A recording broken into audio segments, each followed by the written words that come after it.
네, 새해 시장의 방향성과 전략을 잡아보는 시간입니다. NH투자증권 조현주 연구위원 함께하시겠습니다. 위원님 안녕하십니까? 안녕하세요.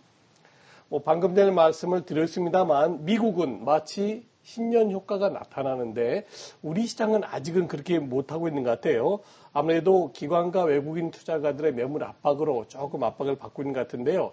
그래도 아직까지 하락보다는 상승 쪽의 기대를 갖고 싶습니다. 위원님 한번 진단 부탁드립니다. 네, 맞습니다. 저희는 일단 태양이 뜨기 전에 가장 어둡다라고 하는 말이 있듯이 1월 효과가 이제 나타나기 직전에 좀 시장이 쉬어가는 국면이 아닐까라고 생각을 하고 있습니다. 저희는 상승 랠리를 좀 기대하고 있는 상황이고요. 지금 시장 상황이 위험 자산에 우호적이지는 않습니다. 일단 오미크론 변이가 미국에서 굉장히 빠르게 올라오고 있는 상황이고 재정 정책 같은 경우도 12월에 통과될 것으로 예상을 했다가 지금 미국 내에서 불발이 된 상태입니다. 그리고 통화정책 같은 경우도 연준이 테이퍼링을 시작하면서 유동성도 축소되고 있죠. 어찌 보면 지금 주식을 사자라고 하기에는 굉장히 우호적인 상황이 아니다라고 할 수 있는데 그럼에도 불구하고 저희가 가지고 있는 이 미국 경기 개선 시나리오는 변함이 없다라고 말씀을 드릴 수 있을 것 같습니다.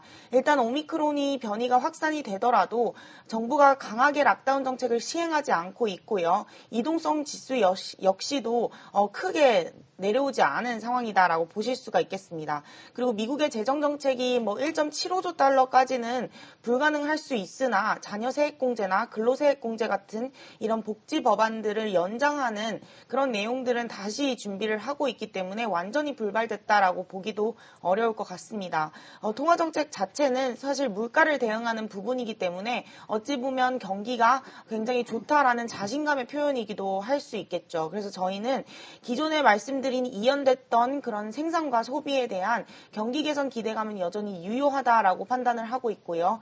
지금까지 시장을 눌러왔던 이런 악재들은 어느 정도 다 반영이 됐고 시장에 이미 알려진 재료이기 때문에 앞으로는 이제 경제 지표를 보면서 경기 개선에 따라서 상승하는 그런 흐름을 예상하고 있습니다. 네, 자, 시장을 다소 긍정적으로 평가를 해주셨습니다. 그러면 코로나 변수도 또 체크를 해봐야겠죠. 오미크론 확산세는 여전하긴 하지만 중증도로 좀 확산되는 게 좀 약하다 보니까 시장의 영향은 다소 제한적이다라는 전망이 나오고 있거든요. 시장의 코로나 영향을 좀 어떻게 봐야 되는지 한편으로는 오늘 또 프랑스에서도 또 변이 바이러스가 발견됐다 이런 얘기도 좀 나왔잖아요. 이 변수들은 어떻게 체크하면 좋을까요? 네, 사실 이 오미크론 이전에도 저희는 굉장히 많은 변이들을 봤었습니다. 델타도 있었고, 알파도 있었고, 감마도 있었고, 그때마다 이제 락다운 지수가 조금씩 올라오기는 했으나, 코로나19 2020년 3월에 봤던 만큼의 락다운 지수는 올라오지 않았습니다. 그럼 결국에는 앞으로도 변이는 나올 것이고, 코로나는 함께하는 삶일 수밖에 없을 겁니다. 근데 그럼에도 불구하고 시장에 미치는 영향은 점점 학습 효과로 인해서 제한적이 되는 거겠죠. 최근에 저희가 코로나19 확진자 수와 주가지수의 상관관계 차트를 그려봤는데요. 거의 제로에 가까운 수준입니다. 이제는 이 주가지수가 코로나19 확진자 수에 크게 반응하지 않는다라고 보실 수가 있을 것 같습니다.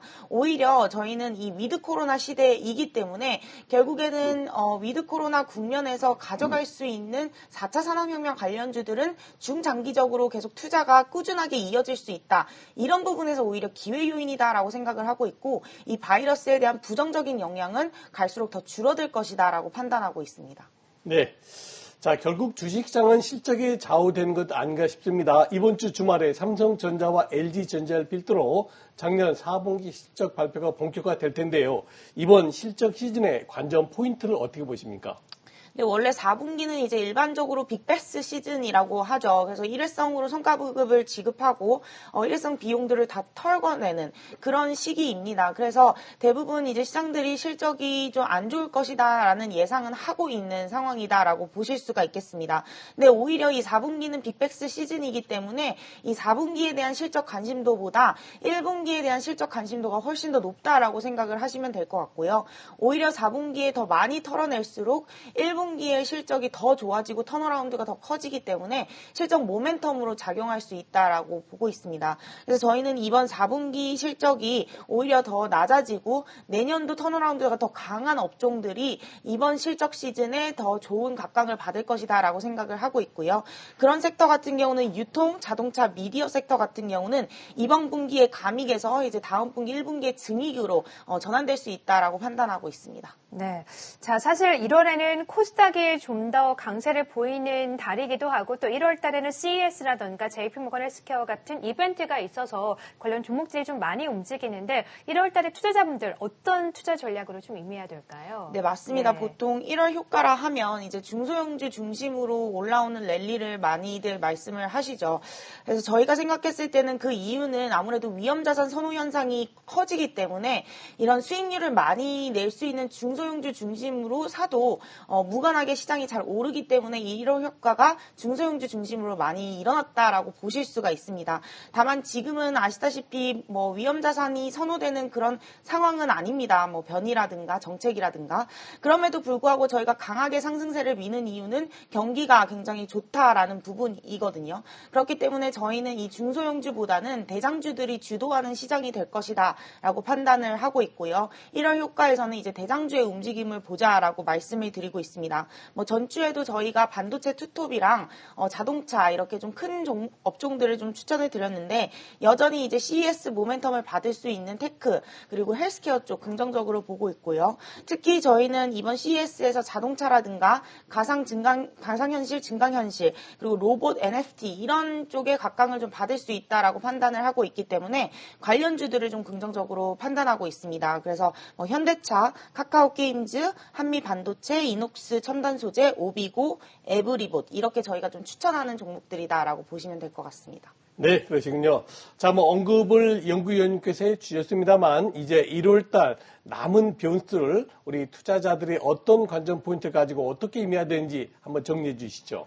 네, 아무래도 당장 시장이 개선이 될 것 같지 않다라고 많이들 말씀을 하십니다. 모멘텀도 없는 것 같고 경기는 좀 천천히 개선되기 때문에 시간이 걸리지 않을까 이런 말씀을 많이 하시는데 그런 하단이 지지되는 시장일수록 저희는 이제 이벤트들을 봐야 된다라고 생각을 하고 있고요. 가장 가까운 이벤트가 이제 CES이기 때문에 이런 테크 관련주들이 좀 일시적으로 각광을 받을 수 있고 앞서 말씀드린 대로 위드 코로나 국면이기 때문에 중장기적으로도 실적이 계속 나올 수 있는 부분이다라고 생각하고 있습니다. 네. 자, 1월 시장 어떤 전략을 가져가야 될지 또 변수와 함께 체크를 해봤고요. 지금까지 NH투자증권의 조현주 연구위원과 함께 했습니다. 고맙습니다.